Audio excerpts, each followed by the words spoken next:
sababu anapenda raha na anaona kwa njia hiyo nyembamba hakuna raha yenye atapenda kufanya. Yeye amependa mambo ya giza na anaona ya kwamba akiingia kwa hiyo njia hiyo nyembamba hataona zile raha. Lazima uchague jambo moja, ukubali kwa raha ama ukubali Kristo. Basi wacha nikuambie hivi, Biblia inasema kuna njia ionekanayo macho kwa macho ya mwanadamu kuwa ni njia sawa, lakini mwisho wake ni njia ya mauti. Na ndiposa nimekuja nikuambie, chagua. Maana hiyo unaona kwa macho yako ni sawa, kwako ni sawa, lakini mwisho wake inakupeleka jehanamu. Angalia pale mwisho itakuwa namna gani.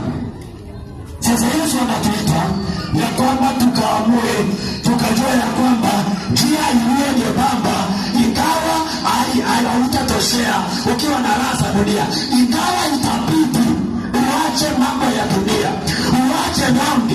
Hiyo ndio njia ambayo inatupeleka mahali tunataka. Najua kila mmoja hapa angetaka kuingia mbinguni, lakini kuna shida iko mahali. Wengine wamekataa kuacha dhambi. Sasa shida iko hapo. Na kama unataka, Yesu alisema yeyote atakaye. Wewe kama unataka kuingia mbinguni, lazima uamue. Hata kama watakucheka, hata kama watakuita mshamba, hata kama watakuita nini, lakini ujue umejichagulia njia ambayo ni bora. Watafurahia kwa hii dunia, lakini wakati pale baada ya kaburi ukisha toka kwa hii dunia, ndio sasa mambo itabadilika.